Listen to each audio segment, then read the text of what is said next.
Glórias a Deus. Efésios 1, verso 13, diz assim a palavra de Deus: em quem também vós estáis, depois que ouvistes a palavra da verdade, o evangelho da vossa salvação, e, tendo nele também crido, fostes selados com o Espírito Santo da promessa. Amém. Glória a Deus. Pode sentar. Glória a Deus. Agora eu vou fazer uma leitura um pouquinho mais extensa. O texto que eu vou usar será esse versículo. E o título da mensagem é: Fostes selados. Esse é o título da mensagem. Mas vamos aqui desde o primeiro versículo de Efésios.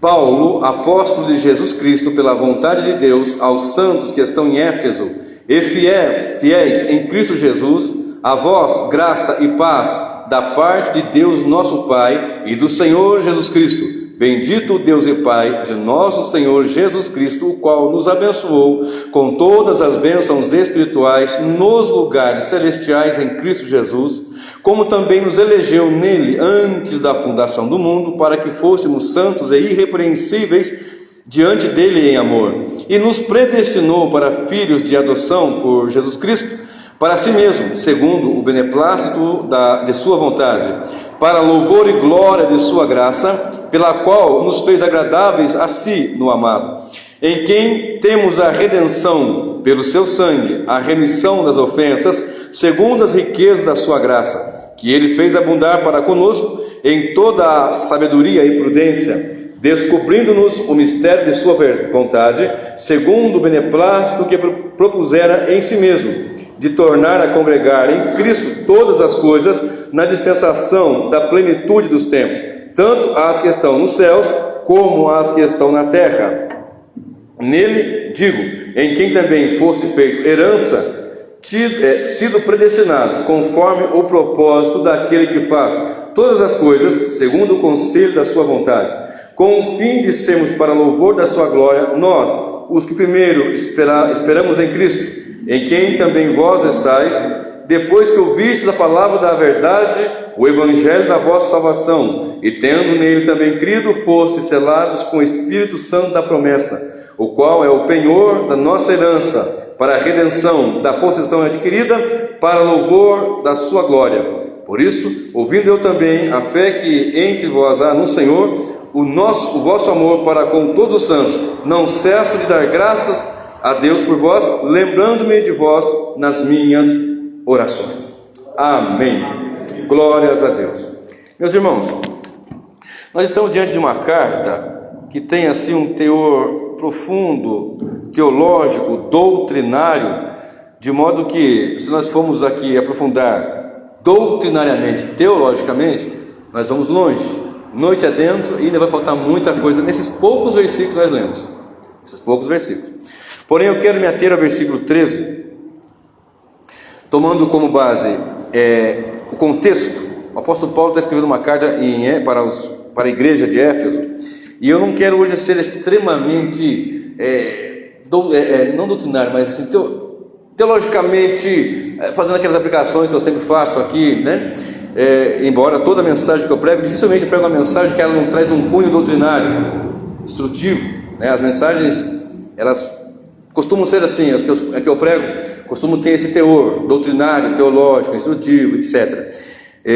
Mas eu fiquei meditando nesse texto aqui e pensando nas coisas que têm acontecido nesses últimos tempos, na verdade nesses últimos anos, de tantas e tantas coisas que vinham ocorrendo no meio da igreja, tantas inversões de valores, tantas heresias que nós sempre estamos aqui combatendo, tantos movimentos que vêm surgindo com aparência de piedade, mas que na verdade são outras coisas que têm sido apresentadas como igreja, tantos erros doutrinários, tantos desbarates mesmo, tantas coisas assim que você não acredita que estão usando aquilo em nome de Jesus, dizendo que aquilo é igreja.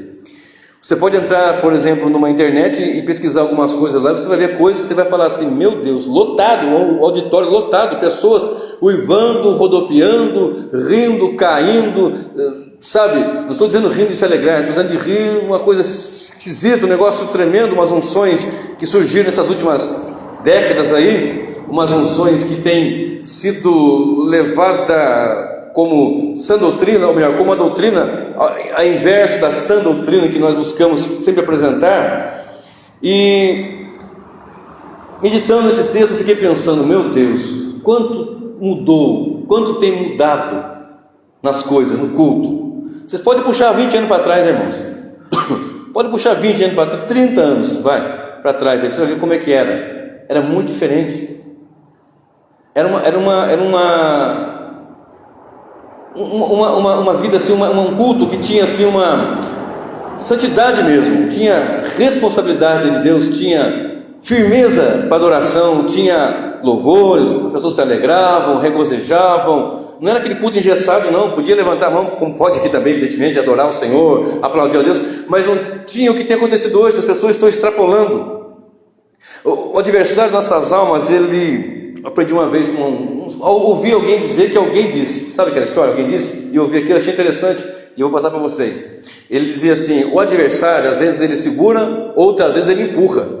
Aí ele explicou, às vezes ele fica segura a pessoa, aí ele não quer adorar, ele não quer contribuir, ele não quer batizar nas águas, ele não quer se comprometer com nada. Em outros, não, ele vai, acaba empurra ele, já cai numa heresia, já cai num erro, já cai no mundo, entendeu? Eu achei interessante aquela analogia que ele fez, né? Isso falta o quê? Equilíbrio, isso parte do princípio em que a pessoa não tem o conhecimento. Por isso que uma igreja ela tem que ter um bom tempo para a explanação da palavra, tem que ter um bom tempo para todos os cultos. Uma grande parte, a maior parte do culto tem que ser, mas deve ter um bom tempo para a ministração da palavra. Se não der tempo de terminar aquele dia, continua no outro culto, como nós fazemos às vezes assim, para que nós possamos entender e aprender cada vez mais da palavra do Senhor. Então, olhando assim para o cenário que nós temos observado nesses últimos tempos, e vocês sabem que eu sempre falo disso, né? Eu sou um apologeta bíblico, eu defendo, defender a palavra é uma coisa até meio, né? A palavra que nos defende, vocês estão entendendo, né? Nós temos que fazer defesa da fé, temos que lutar pela fé que uma vez nos foi dada, uma fé bíblica, cristã, cristocêntrica, centrada nas Escrituras. O que a Bíblia diz que é para nós fazermos normativamente, nós fazemos. O que a Bíblia diz que é não fazer, nós não fazemos.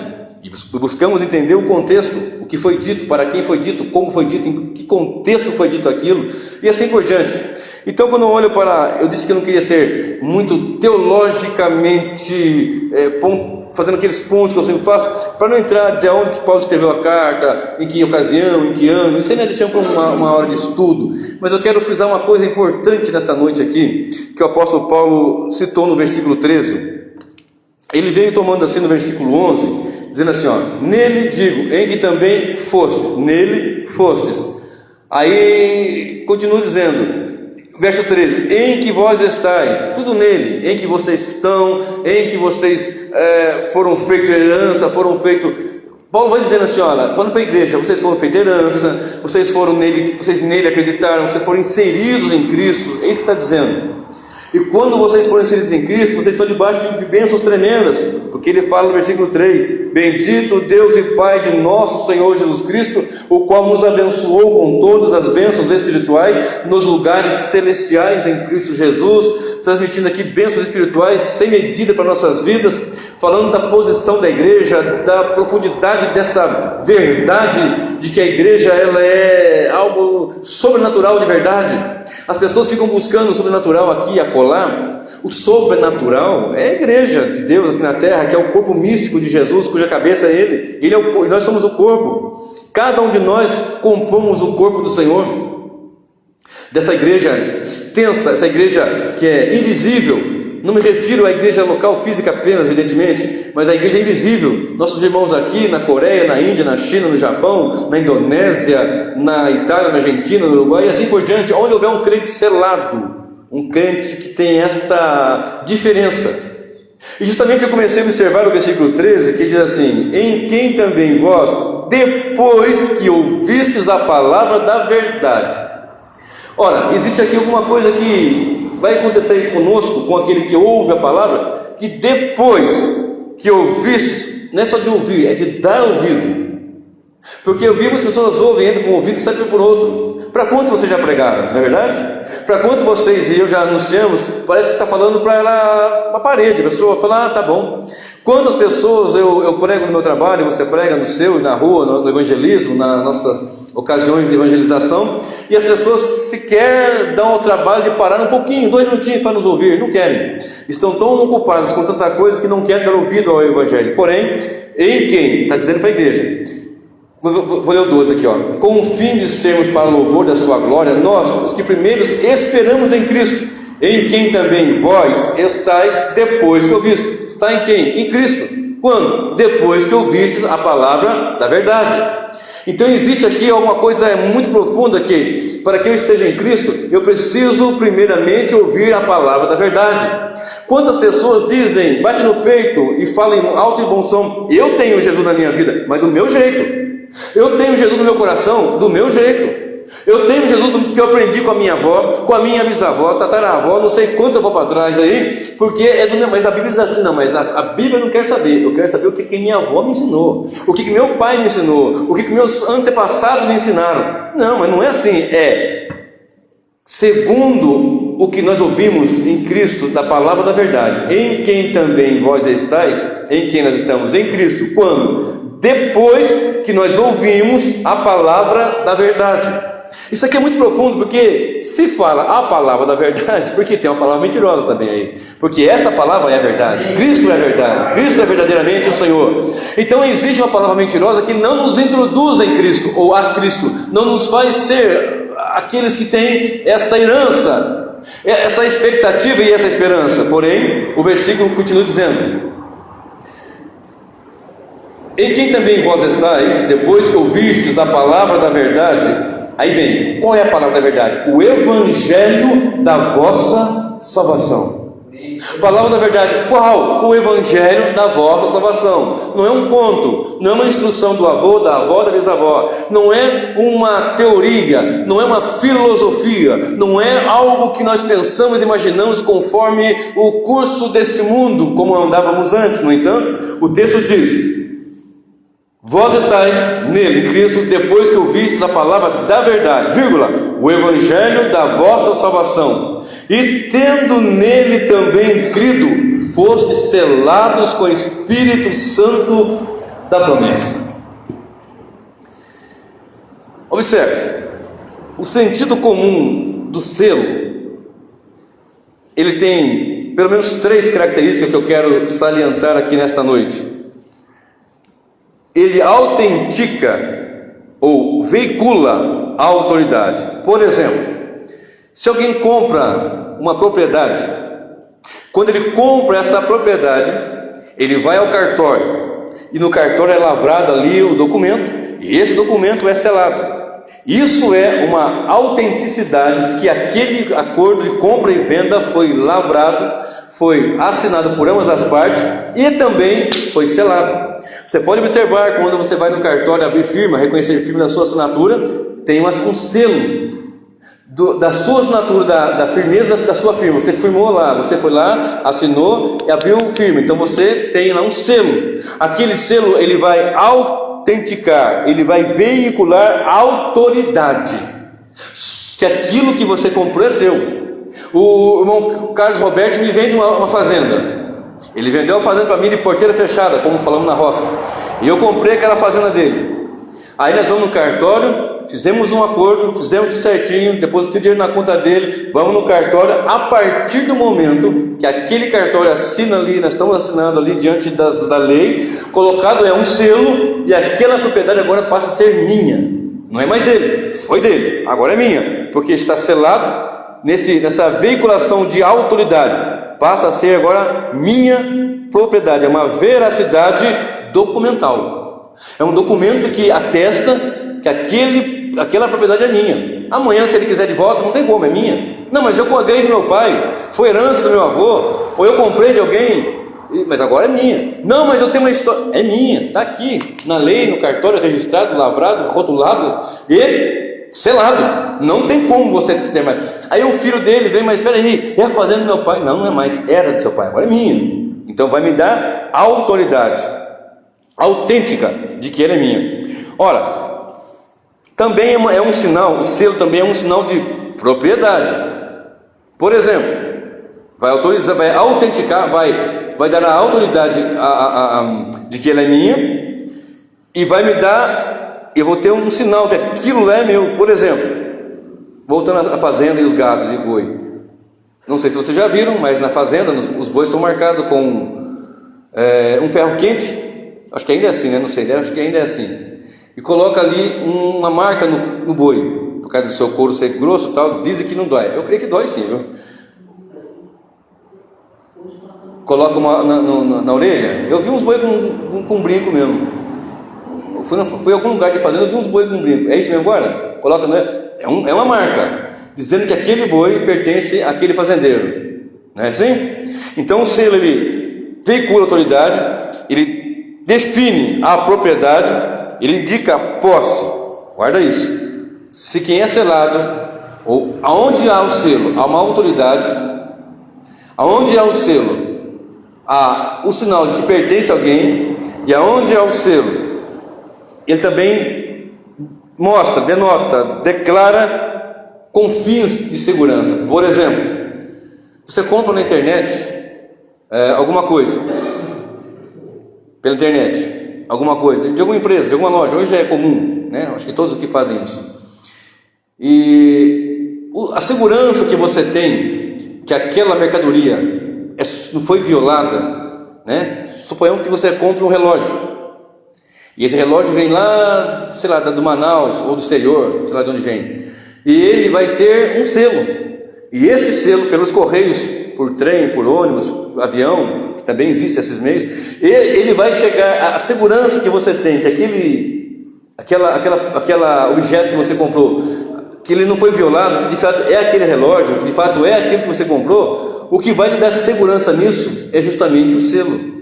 Então o selo, ele vai dar garantia de que nós temos autoridade sobre aquilo que fizemos, nós temos um sinal de propriedade e nós temos um fim ali de segurança. É como um lacre, é como alguma coisa que foi inviolada. Espera aí, eu comprei um relógio, aí quando chegou aqui na minha casa estava rompido o selo, rompido aquele lacre. Quem me garante se não foi trocado? Comprei um relógio de 100 mil reais e chegou um relógio de 30 reais. Quem me garante? Parecidinho, só que não é o mesmo. E aí? O que vai me garantir é que está lacrado, está selado.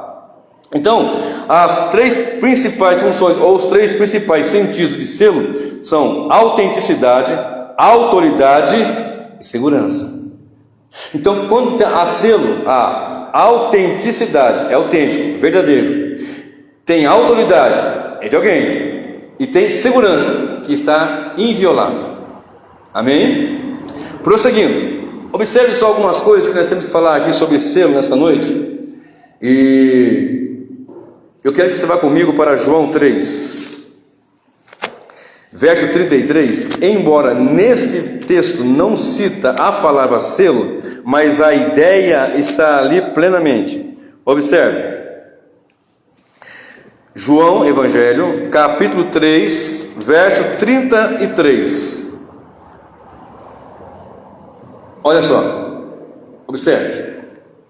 Aquele que aceitou o seu testemunho, esse confirmou Deus, esse confirmou que Deus é verdadeiro, porque aquele que Deus enviou fala as palavras de Deus, pois não lhe dá Deus o Espírito por medida. O Pai ama o Filho e todas as coisas entregou nas suas mãos. Aquele que crê no Filho tem a vida eterna, mas aquele que não crê no Filho não verá a vida eterna, mas a ira de Deus sobre ele permanece. Aqui a palavra selo não aparece, mas a ideia de selo está implícita aqui no ministério de Cristo Jesus. Eu sempre falo, leia tudo antes, tudo depois, sempre vou falar isso, porque Cristo estava sendo confrontado aqui, como sempre foi confrontado pelos religiosos, pelas lideranças, por todas aquelas mentes retrógradas e distantes de Deus, e ele está dizendo assim: olha, aquele que aceitou o testemunho, esse confirmou que Deus é verdadeiro, porque Deus para o Filho está selado. Não lhe dá Deus seu Espírito por medida, mas plenamente, gloriosamente, profundamente, abundantemente. Então ele estava ali sendo confirmado pelo Senhor que ele havia um selo, uma marca, e a marca que ele estava apresentando ali era a verdadeira palavra de Deus, viva, poderosa, ele mesmo, o Verbo encarnado. E os homens não queriam entender isso. Já que vocês vão entender melhor na mensagem, olha só, 1 João, vamos lá. Primeira epístola do apóstolo João, capítulo 5, versículo 10. Lá na frente, pertinho de Apocalipse, você volta um pouquinho, você vai chegar em 1 João, capítulo 5, verso de número 10. Observe o que diz a Sagrada Escritura. Quem crê no Filho de Deus, em si mesmo tem o testemunho. Quem a Deus não crê, mentiroso fez, porque não creu no testemunho que Deus de seu Filho deu. Vou ler de novo. Quem crê no Filho de Deus, em si mesmo tem o testemunho. Quem crê, já está entendendo ali, ó, a ideia do selo aqui, ó. Quem crê no Filho de Deus, em si mesmo tem o testemunho. Quem não crê, quem a Deus não crê, mentiroso fez, porquanto não creu no testemunho de Deus que Deus de seu Filho deu. Ora, aquelas lideranças não acreditavam que Jesus era o Messias. Eles confrontaram o Senhor, eles zombaram, eles tentaram pegá-lo de formas diversas, eles tentaram de diversas maneiras, diversas vezes, fazer com que zombar do ministério de Jesus, e dizendo que ele não era o Messias, que o Messias não podia ser como ele era, filho de José, os seus irmãos estavam todos com eles, as suas irmãs, como é que ele era o Messias, e aquele embate todo, e como é que era isso. Eu estou dando aqui um pequeno exemplo de selo, de selado, de separado por Deus, de alguém que tem autoridade, autenticidade, autoridade e uma segurança. E nós vamos ver aqui no livro de João, capítulo 6, verso 27.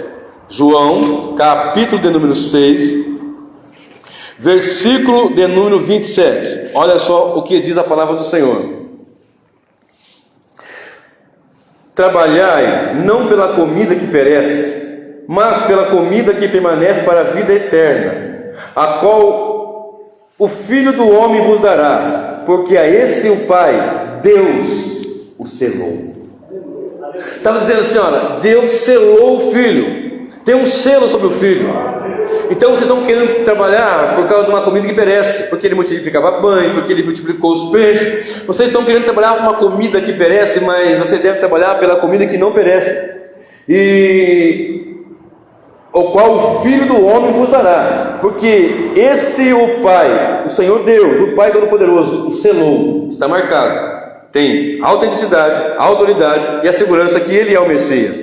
Mas eles eram terríveis, eles eram tenebrosos, eles eram pessoas que não criam, não queriam crer de forma alguma. Aí disseram-lhe, pois, que faremos para executar as obras de Deus? Jesus respondeu e disse-lhes: a obra de Deus é esta, que creais naquele que ele enviou. Ora, se você não crê no Filho de Deus que foi enviado, você não está fazendo a obra de Deus, porque Deus o selou. Ele está marcado, está selado, a autoridade, a autenticidade, tem a segurança de que ele é o Messias prometido. Embora a nação não queria enxergar, não queria entender, muitos acreditaram, tanto que os discípulos começaram ali, os seus apóstolos, dentre os judeus, mas a maioria, a massa, a multidão, a liderança não queria acreditar. Mas como assim ele é selado? Como que ele é? Que selo que é esse? Que sinal é esse? Que espécie de sinal é esse? Olha, Deus o selou. Mas observe, se está dizendo em João 3,34 que Deus não lhe dá o Espírito por medida, ele então começa a explicar como é que ele é o Messias, ou apresentando para a multidão como o Messias deveria agir, como ele haveria, como estava agindo, apresentando que de fato ele era o Messias selado. Lembra daquela história do relógio que você comprou? Que veio, que não foi violado? Realmente, é esse que eu comprei, exatamente dessa marca, dessa cor, desse modelo e etc. Observe Mateus capítulo 3, verso 17. Mateus capítulo 3, verso 17. Olha só, o que começou o Senhor Jesus a dizer? Desde então começou Jesus a pregar e a dizer: arrependei-vos, porque está próximo o reino dos céus. O Filho amado, em quem o Pai compraz, em quem o Pai ama, o Pai derramou do seu Espírito Santo, deu a marca, esse selo, ele deixou claro e começou a pregar. E eles não entenderam, não conseguiram entender, não conseguiram compreender, e começaram então a ter esta dificuldade de acreditar que ele era o Messias. Mas como que ele é o Messias? Como é que ele opera? Como é que ele faz? Por que ele faz? Como é que ele não faz? Observe, no livro de João, capítulo 12. Capítulo 12 do livro de João, o verso 28 ao verso 30. Capítulo 12 de João, o verso 28 ao verso 30. Olha só o que diz João 12, 28 a 30. Observe só. Glórias a Deus. Deixa eu achar aqui, João, capítulo 12, 28 a 30. Observe.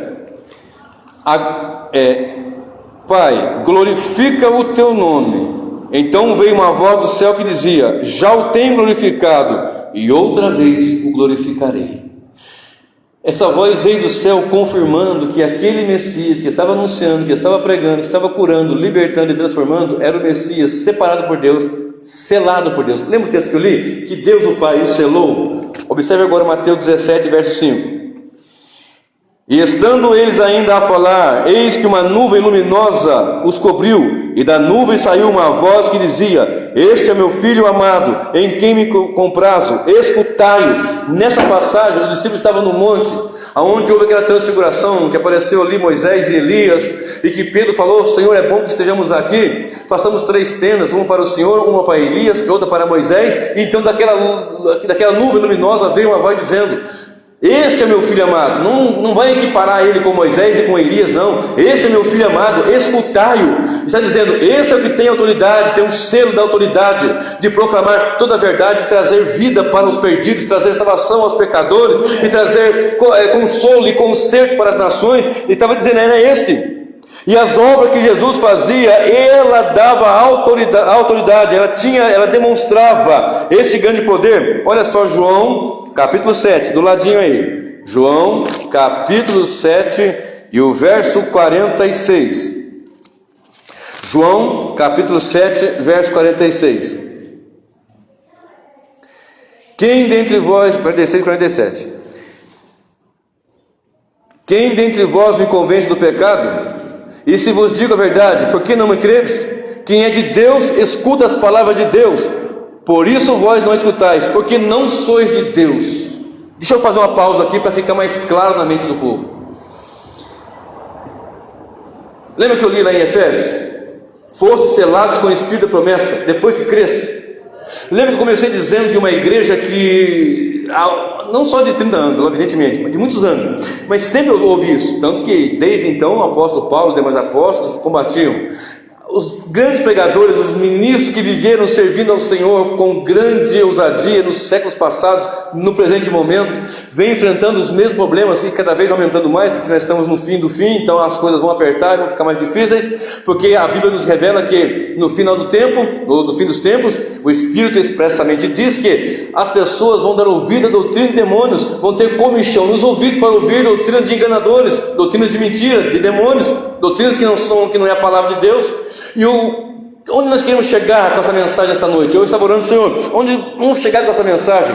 Comecei a pesquisar e ver tantas coisas, me levou até numa profundidade de uma outra questão teológica que eu não vou entrar nesta noite, eu vou precisar de muito mais tempo para falar.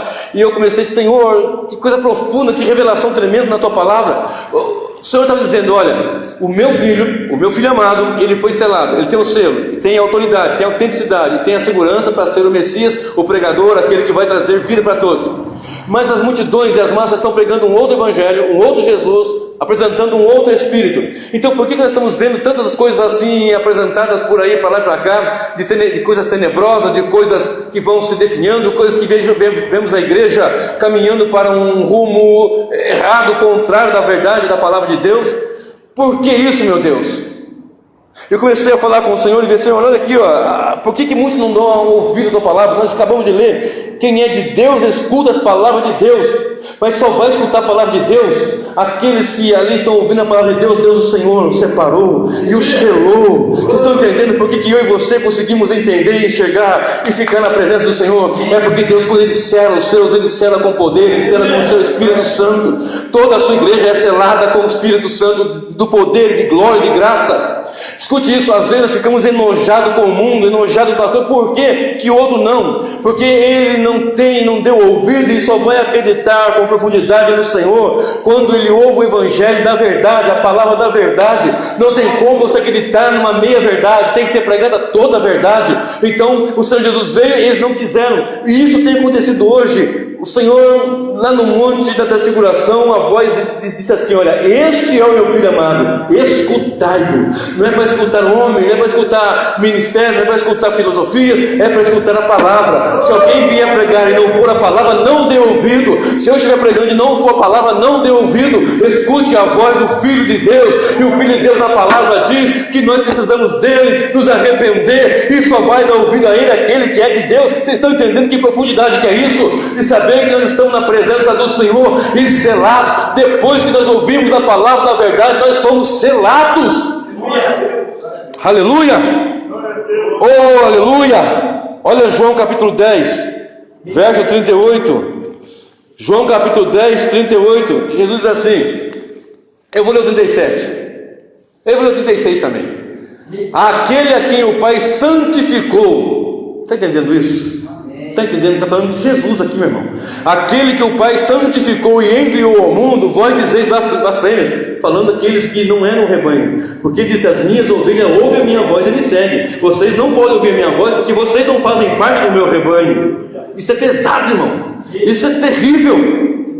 Isso é peso. Observe: aquele a quem o Pai santificou e enviou ao mundo, vós dizeis blasfemas, porque disse: sou filho de Deus. Se não faço as obras de meu Pai, não me acrediteis, mas se as faço e não credes em mim, crede nas obras, para que conheçais e acrediteis que o Pai está em mim e eu nele. É um embate que houve ali com a liderança. Olha, se eu não sou filho de Deus, se eu não sou enviado pelo Pai, então vocês acreditam nas obras que eu faço, porque eu estou no Pai, o Pai está em mim. Mas muitos não vão conseguir ouvir, porque não deram ouvir, não entrou essa mensagem, não querem essa mensagem. E depois que nós cremos, nós somos selados. Eu vou chegar mais um pouquinho na frente, vocês vão começar a entender melhor a mensagem. Observe, no livro de Mateus capítulo 11, o João Batista, primo de Jesus, estava encarcerado, por causa que ele era um homem de Deus. João Batista não tinha meia palavra não. Raça de víboras, ele dizia: quem vos induziu a fugir da ira vindoura? E ele pregava para Herodes: Herodes, não é lícito você possuir a esposa do seu irmão. O que tinha que cheirar com Herodes, né? Mas ele tinha compromisso com o céu de proclamar toda a verdade contra o pecador, meu irmão. A igreja tem que ter essa ousadia, e tem que ser cheio do Espírito Santo para ter essa ousadia, e tem que ser selado pelo Senhor para ter essa ousadia. Não é de qualquer maneira, tem que estar ali. Por que você vê que muitos ali não têm compromisso? Eu comecei a meditar nisso, meu Deus, coisa profunda revelada nesse versículo aqui, Senhor. Tendo sido selado depois de crido no Evangelho da verdade, o Evangelho da vossa salvação. Você está entendendo por que você sente asco do pecado? Você sabe por que você sente algeriza das heresias que estão se envolvendo muitos ministérios? Você está entendendo por que você não aguenta ficar num lugar onde a palavra não é pregada, não é anunciada? É porque ali não existe a verdade plena, e nós queremos a verdade plena, e a verdade plena é somente em Jesus de Nazaré. A igreja é selada para adorar, para louvar, para exaltar, e é separada pelo Senhor. É eclesia, tirados para fora. Aleluias, glória a Deus, louvado seja.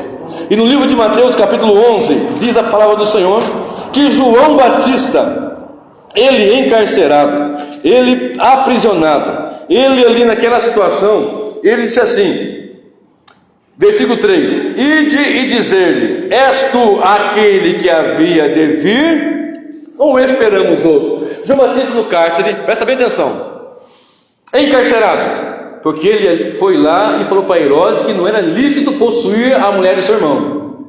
Aí essa mulher chamada Herodias falou assim que a filha dançando lá, vocês conhecem a história, né? E ela mandou decapitar João Batista, vocês conhecem a história? Deixa eu ganhar tempo aqui. E assim fizeram. João Batista teve a cabeça no prato, mas a verdade toda e plena ele não deixou de anunciar. Só pode ter essa ousadia se nós formos selados com o Espírito Santo. Vocês estão entendendo, meu irmão? Estão entendendo que coisa profunda aqui? Por que muitos não têm coragem, não têm ousadia? Qualquer coisinha, não, deixa minha cabecinha aqui mesmo, não quero meu prato não. A gente negocia aqui. Nós não vamos negociar a fé, nós não vamos baratear o Evangelho, não vamos baratear a palavra de Deus. A palavra de Deus muitas vezes ela é dura, mas doa quem crê. Vamos ter que anunciar, vamos ter que pregar. Há consolo aqui, há conforto aqui, mas há também responsabilidade e compromisso de saber que se nós somos separados pelo Senhor, selados pelo Espírito Santo, há uma diferença em nossas vidas como igreja e como servo do Senhor. Aí João Batista fala assim: manda lá, avisa lá, vai lá. Aí vão lá e chegam no Jesus com aquela multidão em volta dele ali, aquela multidão ali adorando e ouvindo, etc. E de repente chegam eles: Jesus, precisamos falar com o Senhor. Eles conheciam, é discípulo de João Batista? Pois não.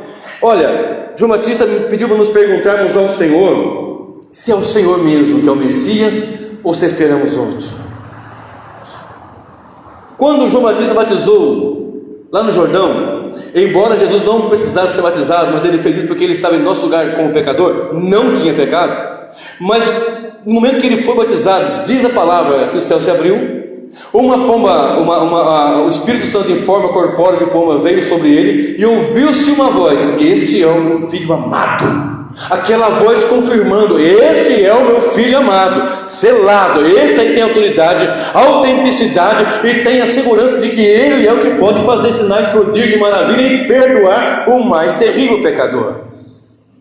E quando aquilo acontece, João Batista viu aquilo. Ele era primo do Senhor, mas ele tinha um adendo aqui. Havia uma complicação aqui. Ele estava encarcerado. E como ele estava encarcerado, ele estava inativo. Olha como é perigoso nós ficarmos inativos na obra do Senhor. Olha como é perigoso nós deixarmos na inatividade nas suas orações. Olha como é perigoso, não que não pudesse orar lá na prisão, mas muitas vezes nós ficamos presos em tantas coisas e ficamos inativos em nossas orações.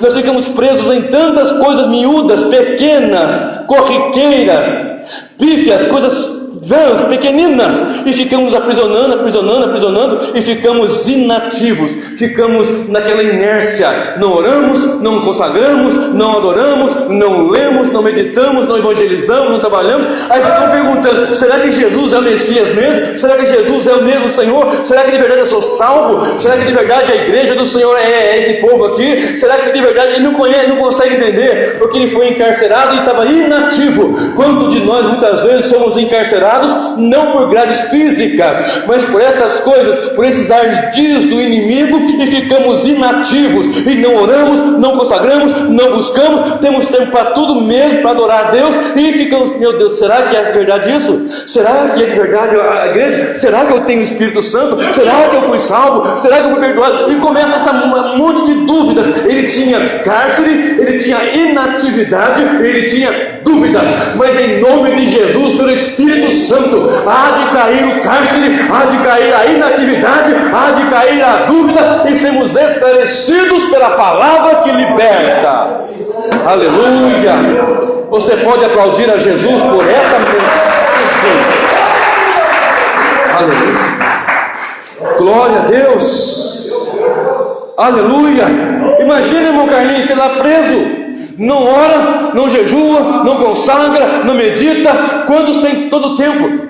Irmãos, nós temos irmãos nossos que tem só uma folha, é rasgado assim, escondido, rasga. Isso aqui é sua. Ele só tem aquela página da Bíblia, aquilo é dele. Ele não pode ter, naquela nação é proibida.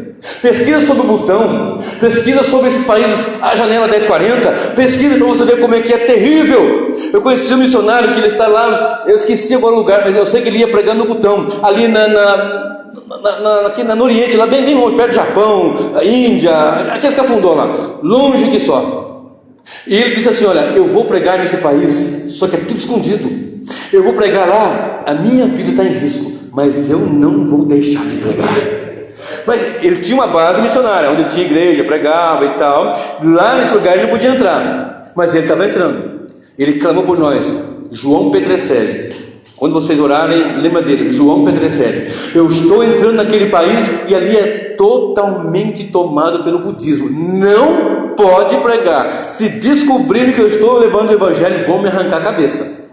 Mas eu prefiro que arranque minha cabeça do que arranque a palavra da minha boca, a palavra do meu coração. Aleluia! Quem é que faz isso? Somente se for selado, se for cheio do Espírito Santo. Aí João Batista ali encarcerado, com dúvidas e na inatividade. Se você entrou aqui nesta noite encarcerado por qualquer problema, por qualquer engano, por qualquer heresia que foi ensinado, por qualquer coisa que está machucando, qualquer coisa que está doendo, por todo tipo de coisa psicológica, física, enfim, o que seja, se você ainda está na inatividade, e se há dúvidas, em nome do Senhor, pela palavra, o Espírito Santo, não esse pregador, mas a palavra, o Espírito Santo há de arrancar todo este mal e lhe esclarecer, porque o nosso Deus é luz, o nosso Deus é Pai das luzes, o Evangelho traz luz, a palavra é luz para o nosso caminho, aleluia, glória a Deus. Agora olha só, olha a resposta de Jesus, 11, verso 4. E Jesus respondendo disse-lhe: ide anunciai a João as coisas que ouvis e vedes. Olha o que Jesus disse: ide anunciai a João as coisas que ouvis e vedes. Eu posso até imaginar, eu posso até conjecturar, porque eles sabiam, eles tinham visto, ouviram e viram. Eu posso até conjecturar que nesta hora ele chegou lá e estou conjecturando que ele pegou um leproso, vem cá, fique curado, e a lepra saiu, a pele ficou limpinha. Pegou um cego, passa a enxergar, e o cego começou a enxergar. Pegou alguém que estava numa maca ali e levantou, pode levantar e andar, pode levantar e andar. Porque ele disse assim, ó, ide anunciai a João as coisas que eu vi e vejo. Os cegos vêm, os coxos já andam, os leprosos são limpos, os surdos ouvem, os mortos são ressuscitados, e aos pobres é anunciado o Evangelho, e bem-aventurado aquele que não se escandalizar em mim. Aleluia, glória a Deus. É a palavra, é a verdade que transforma. Jesus tinha um selo que autenticava ele tinha a autoridade e a segurança. Vocês querem ver? Então vem cá. E começou a curar, a libertar, e fazer milagres, ressuscitou mortos, fez maravilhas, dizendo, aquela voz que falou, esse é meu filho amado, está sendo confirmado ali, ó, ele tem o selo, tem autoridade, aleluias.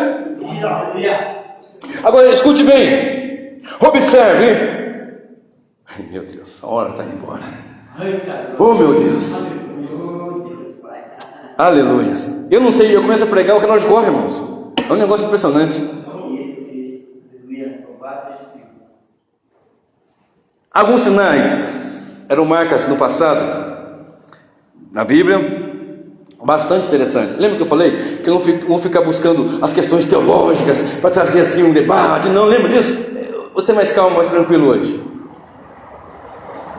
No caso de Caim, Gênesis 4,15, foi colocado um sinal nele, para que todo aquele que encontrasse não matasse.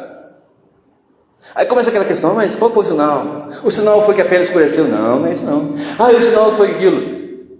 Não vamos entrar nessas questões, por favor. Até porque, queridos, algumas questões só nos trazem mais dor de cabeça do que acertos. Essa é a grande verdade, né? Algumas coisas é bom sentar com um cafezinho, um biscoitinho, do que na hora assim, que dá muita confusão na mente. Não é verdade? Traz muita confusão na mente. Havia um sinal que Deus colocou nele, não é para matar ele. Mas alguém vai me achar, Senhor, vai matar. Foi colocado o sinal nele. Pronto. É uma premissa de uma boa teologia. Aonde a Bíblia se cala, cala-se também. Aonde a Bíblia fala, pode falar sem medo. E outra coisa que eu aprendi no curso de teologia que eu fiz em 1900, lá para trás, foi que devemos meditar na palavra sem os óculos da instituição. Por exemplo, Não, mas nós somos da igreja calvinista, então você vai ler da premissa calvinista, da perspectiva calvinista. Não, eu sou da Assembleia de Deus, nós vamos ler e meditar na perspectiva da... Não, nós vamos ler debaixo da visão bíblica, centrada no Senhor, guiados pelo Espírito Santo. Senhor, me mostra como é que é isso, o que é isso, para que eu não faça segundo o que estão fazendo, se não for a tua vontade. Se estão fazendo segundo a tua vontade, o que está na palavra, amém por isso, mas aquilo que não procede do Senhor, não podemos seguir, não devemos fazer. Existe um fato que eu quero citar ainda com vocês nessa noite, que é o caso de Êxodo 12, quando na última praga no Egito, havia também um sinal ali, uma marca. Lembra que eu falei? Selo é uma marca. Então havia um selo, uma marca, lá no Egito, quando a nação de Israel, no dia ou na noite que eles saíram de Israel, ou do Egito, aliás, para a terra prometida, eles tinham que pegar o sangue daquele cordeiro que foi imolado na Páscoa e passar na verga da porta, na ombreira da porta, quando o anjo passasse. Onde houvesse a marca do sangue do cordeiro, a morte não ia entrar. Era uma tipologia apontando para a obra de Cristo nas nossas vidas, porque a morte do pecado, quando vem para nós ver o sangue do cordeiro, ela não pode entrar. A morte tem que fazer volta, a morte tem que fazer curva, porque o cordeiro de Deus já morreu em nosso lugar, derramou seu sangue em nosso lugar, precioso sangue que liberta, e aquela morte do pecado não pode entrar, não pode mais nos atingir, porque nós estamos marcados com o sangue de Jesus, que nos lava, nos limpa, nos purifica, nos santifica e nos coloca diante do Senhor. Aleluia. Bem-aventurado aqueles que lavam as suas vestiduras no sangue do cordeiro, para que tenham direito a entrar na cidade pelas portas. Não é só lavou, lava, esse sangue lava. É Apocalipse 22:14, sangue precioso. Havia uma marca lá no Egito, o anjo da morte ia passando e estava ali sem a marca do sangue, o primogênito morria. Mas quando vinha a marca do sangue, não podia matar, porque já havia alguém morrido no lugar deles. Aleluia, isso que Cristo faz com a igreja. Aleluias. Mas eu quero encerrar nesta noite. Eu vou ter que concluir na semana que vem, ou no domingo, que é a semana que vem, evidentemente. Mas observe o livro de Ezequiel, só agora para nós encerrarmos. Eu achei de novo que eu ia terminar hoje, mas de novo me enganei. Quando eu começo a pesquisar, eu começo a escrever, daqui a pouco eu falo, meu Deus, não vai dar para fazer em 40 minutos. Eu queria pregar em 40 minutos, mas pode ver, é 1 hora e 10. Falei, meu Deus, aí começou a vir coisa, e surgiu o assunto, e falei, meu Deus do céu, vai passar de 1 hora de novo. Oh meu Deus, será que o povo aguenta eu pregando mais 1 hora lá, meu Jesus? Aleluia, aleluia. Ezequiel, capítulo de número 9, olha aí. Ezequiel, onde está Ezequiel mesmo? Está aqui, ó, na Bíblia. Aleluia, acho que minha Bíblia não tem, não estou achando aqui.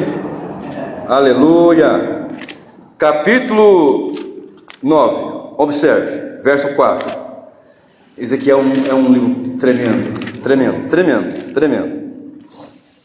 Ezequiel 9, verso 4.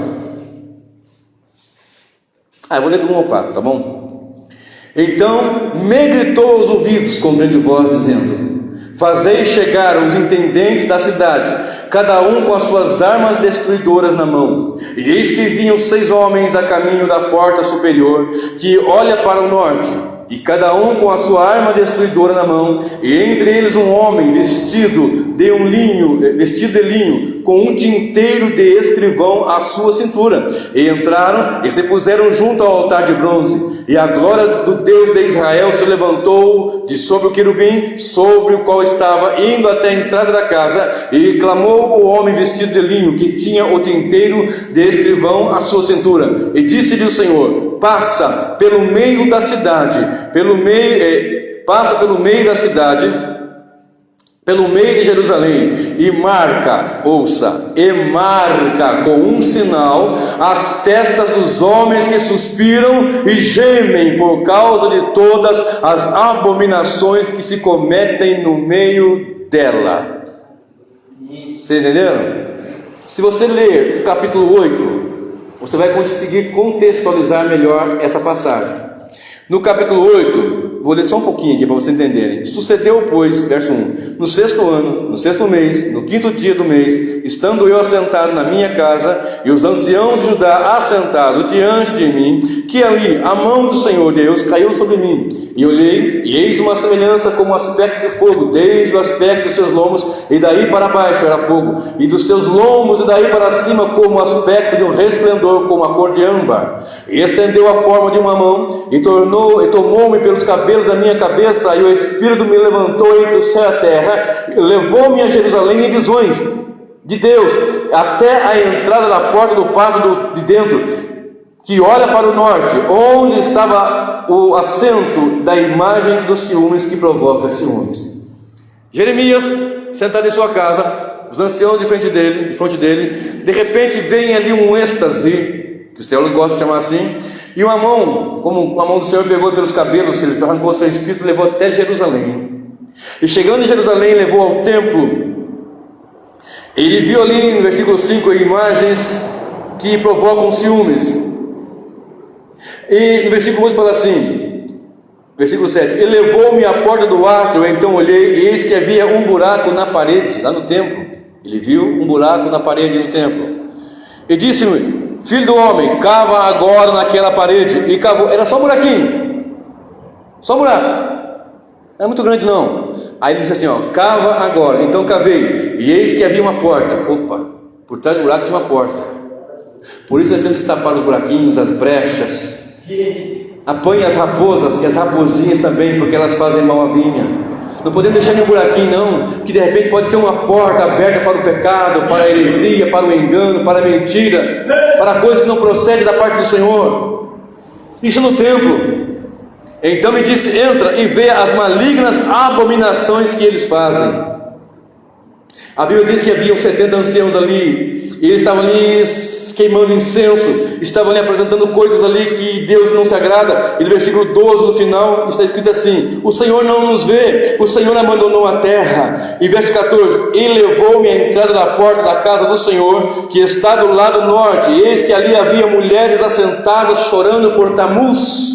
Ou seja, uma outra entidade, um outro ídolo no templo, o povo de Deus. E no versículo 17 diz assim: então me disse: vês isto, filho do homem? Porventura há alguma coisa mais leviana para a casa de Judá do que tais abominações que fazem aqui? Havendo enchido a terra de violência, tornam a irritar-me, e ei-los a chegar o ramo ao seu nariz. Dizem os entendidos que isso daqui faz parte de um cerimonial dos maçons. Dizem os entendidos que isso faz parte do ritual de maçonaria, que é maligno, que é das trevas, e que alguém há poucos dias foi confrontado com alguém que disse: você é maçom, então prova que eu sou maçom. Você é maçom, então prova que eu sou maçom. E se eu for, que mal há nisso? O pastor disse: e se eu for maçom, que mal há nisso? E se eu for maçom, qual é o demérito nisso? Ele disse bem isso, pastores conhecidos, não vou dizer o nome aqui, mas um confrontava o outro: você é maçom, você é falso profeta, você é maçom, você é falso profeta. Aí o que falou assim, o que foi acusado de maçom, ele disse assim: se eu sou maçom, prova. E se eu for, que mal há nisso? E se eu for, qual é o demérito nisso? Primeiro, não vou falar aqui, não vou listar aqui, mas pelo menos um eu quero falar. Quando alguém é introduzido na maçonaria, quando ele chega naquele primeiro ritual, alguém lhe pergunta, o mestre lhe pergunta: de onde você vem? Imagina um cristão falando isso: de onde você vem? A pessoa tem que dizer: eu venho das trevas buscando luz. Imagina um crente lavado, remido no sangue do Cordeiro, que Cristo é a nossa luz, que a palavra é a luz, que o Pai é o Pai das luzes, e chegar e dizer: eu venho das trevas. Não tem cabimento. Qual é o demérito? Todo demérito, porque nós somos trevas ou nós somos luz, servimos a Deus ou servimos a Baal. Não se pode servir a dois senhores, porque há de aborrecer a um e alegar ao outro. A igreja selada e separada só adora o Senhor. Para eu encerrar, Ezequiel capítulo 9 diz que havia ali um homem com um linho, vestido de linho fino, com um tinteiro na cintura, e alguns homens ali com armas destruidoras. Vocês vão sair e vão matar mulheres, crianças, acaba com tudo. Porém, aqueles que gemem, que não aguentam essa perversidade, vocês vão marcar um por um. E saiu ali aquele homem de linho fino, ele vinha ali com aquele tinteiro na sua cintura e ia marcando no meio da cidade. Olha, quem que ele marcou? Verso 4: e disse-lhe o Senhor: passa pelo meio da cidade, pelo meio de Jerusalém, e marca com um sinal as testas dos homens que suspiram e que gemem por causa de todas as abominações que se cometem no meio dela. Homens que não aguentavam mais as abominações, homens que não aguentavam mais as heresias, os enganos e o erro. Ele gemia: o Senhor, transforma. Vamos colocar no dia de hoje, vamos colocar agora, nesse tempo odierno, nesse momento agora. Ai, Senhor, eu não aguento mais o sal grosso, eu não aguento mais a rosa ungida, eu não aguento mais o tapete, o paletó, eu não aguento mais isso. E começamos a clamar e clamar e clamar. Aí o Senhor marca esses querem a pureza, esses querem santidade, esses não querem heresia, esses não querem erro. Isso não vai influenciar aquele que geme, que não aguenta essas coisas erradas, essas mentiras, essa imundície, que é só pedir dinheiro, fazem da igreja cabide de emprego, fazem da igreja uma agência de publicidade, vai subir na política, vai subir na vida. Igreja não é para isso. Igreja é o corpo que glorifica, é o corpo que está aqui representando, aleluia, e pregando, e adorando, e exaltando o nome do Senhor, e proclamando a salvação em Cristo. Aleluia, aleluia. Marca os homens que gemem. Se você está gemendo, Deus também está te marcando. Se você não aguenta mais a heresia, o Senhor está te marcando. Se você não aguenta esses erros, o Senhor já te marcou. Essa é a grande verdade. É por isso que você não compactua, é por isso que você não aguenta, é por isso que você não consegue ficar junto. Aleluia, aleluia. Louvado seja o nome santo do Senhor, para sempre exaltado é o Cordeiro de Deus que tira o pecado do mundo. Aleluia. O evangelho da verdade, que vocês foram selados, o evangelho da vossa salvação, depois que vocês ouviram, vocês creram e vocês foram selados, marcados para ser a igreja pura, a igreja santa, a igreja remida, redimida, comprada, lavada e poderosa, que anuncia, que proclama e que adora a Deus. Eu não vou seguir meu esboço, não. Chega de esboço. Aleluia. No livro de Apocalipse 13 fala de duas bestas, a que sobe da terra e a que sobe do mar, e fala de homens que vão ter a marca da besta. Eu preparei, mas não vou falar alguma coisa, mas não vou entrar nesse. Vou encerrar agora a mensagem dizendo: haverá na grande tribulação a besta assim, e as pessoas vão aceitar a marca dela assim, multidões e multidões, seja microchip, seja biochip, seja outra coisa que vão inventar, eu não sei, mas que vai ter uma marca, vai, e sem a qual não vai poder comprar, nem vender, nem negociar, e as pessoas vão sofrer muito. A igreja vai padecer muito. Os homens que aceitarem a marca naquela ocasião não, depois vão sofrer a ira de Deus. Só que tem um detalhe: aqueles que são selados pelo Espírito Santo, tem a marca do Senhor, ele vai passar e não vai aceitar outra marca, porque a igreja não aceita outra marca a não ser o selo da promessa, o selo do Espírito, que diz lá em 2 Coríntios, que é 2 Coríntios 1:22, que é o penhor. Ele nos empenhorou, ele selou e marcou. Eu vou voltar para buscar, está selado, está empenhorado, eu vou voltar para buscar esse povo. Aleluia, aleluia. Eu lhe convido a ficar de pé, eu lhe convido a se colocar em pé nesta hora. Aleluia. Jesus tinha o selo, tinha a marca de autenticidade, de autoridade e de segurança. A igreja tem que ter essa marca também, de autenticidade, de autoridade e de segurança, para que as pessoas entrem e olhem: peraí, aqui não é um centro de macumba, aqui é a igreja que adora e glorifica a Deus. Aqui não é um comércio, aqui é um lugar que adora e glorifica a Deus. Quando eu falo aqui, não falo só aqui, onde houver os santos separados por Deus, evidentemente, homens que pecam, que erram, que têm falhas como todos nós temos, porém que buscam a primazia da palavra, viver diante do Senhor, andar diante dele, viver em retidão diante da sua verdade. Aleluia. Em quem também vós estáis, depois que ouvistes a palavra da verdade, o evangelho da vossa salvação, e tendo nele crido, fostes selados com o Espírito Santo da promessa. Há uma marca na sua vida, irmão Sérgio. Há uma marca na sua vida, irmão Braz. Há uma marca na sua vida, igreja. Há uma marca na minha vida. Não é aquela cançãozinha Michuruca muitas vezes, não, mas é uma marca sobrenatural, que homens que são marcados fazem, como ali em Ezequiel 9, ele geme e chora quando vê a heresia, geme e chora, não aguenta ver a igreja caminhando para o secularismo, para esse caminho de trevas, o caminho de engano, aonde entra do jeito que quer, fica do jeito que está, e acabou. Não tem pregação de arrependimento, não tem pregação sobre o céu e sobre o inferno, não tem pregação de mudança de vida, mas há uma igreja selada, e quando ela ouve, ela crê, e tendo crido é selado, e quando é selado é marcado, e tem marcado, tem o penhor, e se tem o penhor, Jesus voltará para buscar. Esses têm o nome escrito no livro da vida. Em Apocalipse diz que aqueles que adoraram a besta não têm o nome no livro da vida, mas todo quanto tem o nome no livro da vida não vai adorar a besta, não vai adorar o seu nome nem o seu número, mas desde agora, desde já, adora e glorifica, adora e exalta, adora e tem compromisso, adora e glorifica e exalta e bendiz o eterno Deus. Aleluia. Glória a Deus. Aleluia. Lembra que eu disse que não ia ser muito teológico hoje? Aleluia.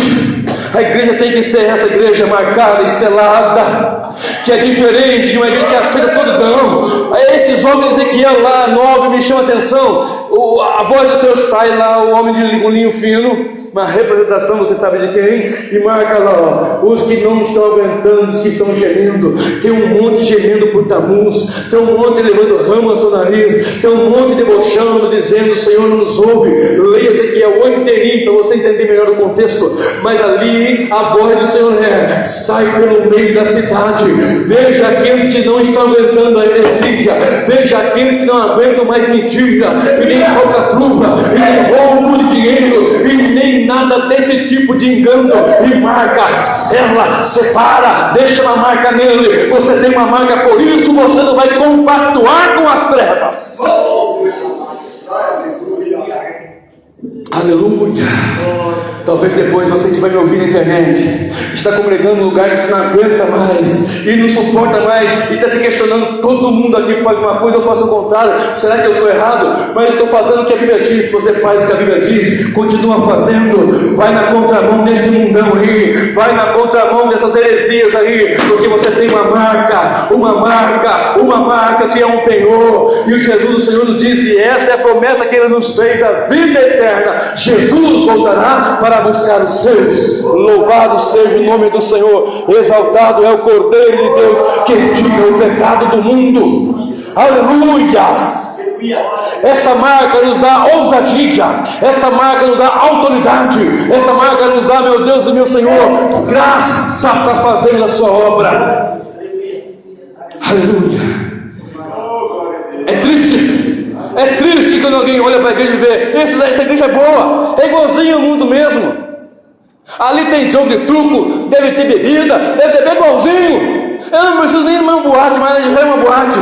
Tudo pintado de preto, com pisca-pisca, com luzinha, com roda-roda, com pula-pula, com dança, com prostituição, com heresia, com engano, com fornicação. Pode tudo ali, pode beber, fumar, não tem nada. Não, na igreja que é marcada pelo sangue do Cordeiro, selada pelo Espírito, as pessoas se incomodam com a heresia, não aguenta, não suporta, dá ânsia, dá nojo do pecado.